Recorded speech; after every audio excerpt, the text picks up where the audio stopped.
पुण्य और भजन में अंतर है, ध्यान रखना। तीर्थों में जाके खूब दान और पुण्य सब, ये यज्ञ आदि बड़े बड़े अनुष्ठान करवाना, देव मंदिरों को स्थापना करना, कुआं बावरी और सेवा करवाना, ये सब पुण्य के अंतर्गत आता है। मैं कर रहा हूं ना, और अगर यही सब प्रभु को अर्पित किया प्रभु का दास बन करके, तो गति बदल जाएगी। जो पुण्यात्मा जन है, जिनका केवल पुण्य में ही अनुराग होता है, ऐसे हैं। हमने देखा था कानपुर में, एक जब आश्रम में रहते थे तो गुरु आश्रम में, तो एक मैदा फैक्ट्री के बहुत बड़े, कई मैदा फैक्ट्रियां थी, पर वो पुण्यात्मा थे। देखा उनका स्वभाव देखा, वो आधा किलोमीटर दूर ही अपनी गाड़ियां खड़ी कर देते, 10 गाड़ियां उनके साथ आती थी, अंगरक्षक को सब वहीं खड़े, धोती कुर्ता गमछा, नंगे पैर आश्रम तक आना, प्रणाम करके बैठना, बिल्कुल ऐसे जैसे एक साधारण आदमी।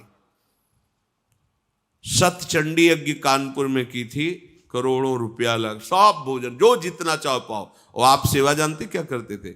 एक ऐसे ड्रम जैसा ले हुए साथ, और एक झाड़ू, जहां कोई दोना पत्तल फेंकता डाल। जैसे कोई पूछता है यज्ञ कौन करा रहे हैं, भाई हमको तो सेवा यहाँ दोना पत्तल उठाने, आप किसी और से जानकारी की। वो स्वयं, एक पैसा किसी का नहीं, स्वयं अपना। ये पुण्यात्मा पुरुष जानने भी नहीं दे रहे कि कौन कर रहा है। ऐसे पुण्यात्मा पुरुषों को स्वर्ग की, उत्तम लोक की प्राप्ति, भगवत प्राप्ति शब्द अलग है, उत्तम लोकों की प्राप्ति होती है। और जो शास्त्र विरुद्ध मनमानी आचरण करते हैं, क्या शास्त्र कहता है, क्या संत कहते हैं, उसकी तरफ ध्यान ही नहीं, फिर उनको नारकी गतियों में जन्म मिलता है और नरक की प्राप्ति होती है। वहां कष्ट भोग करके नीच योनियों को प्राप्त होते हैं। और जिनसे कुछ पाप बने और कुछ पुण्य बने, उनको मनुष्य मृत्यु लोक की प्राप्ति, जिसमें मनुष्य योनि, ये दोनों से मिश्रित है, पाप और पुण्य दोनों से मिश्रित शरीर की रचना होती है। जो आलस्य और प्रमाद का त्याग करके, किसी की हिंसा न करते हुए, अपने शास्त्र संयम के द्वारा दान और शुभ कर्म प्रभु को अर्पित करते हुए भजन करते हैं, वो भगवत प्राप्त होते हैं। 3 गतियां, और ये सबसे बिलक गति। पहली गति, जो उत्तम पुण्य कार्य ही करते रहते, पुण्य उसी का सफल है, ध्यान रखना। धर्म से कमाया हुआ और कोई जान न पावे, वो पुण्य। और जो ये प्रकाशित किया जाता है, तो 4 लोग जो उसकी बड़ाई करते हैं, वहीं उसका प्रभाव खत्म हो जाता है। इसीलिए जो चतुर सुजान दाता होते हैं, कोई जान ही ना पावे, जिसको अपने यश सुनने की अभिलाषा होती है और बड़ाई पाने की अभिलाषा होती है, सम्मान प्राप्ति, वो यहीं भोग लेता है। वो पुण्य उसको स्वर्ग ले जाने लायक नहीं रहता।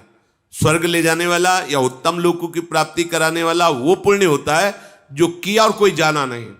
बिल्कुल, कितनी बड़ी बात है, करोड़ों अरबों रुपया लगा कि यज्ञ कर रहा हो, वो व्यक्ति स्वयं दोना पत्तल फेंक रहा है। अगर कोई पूछ दे उनसे कि यज्ञ कौन करा रहा है, तो ये कहते हैं मुझे तो ये सेवा मिली, आगे तो मैं जानता नहीं, आप किसी और से बात की। पूरा निरीक्षण, और सब उनके आदमी दैन्य हाथ जोड़े सबकी सेवा में, और वो केवल दोना पत्तल भी।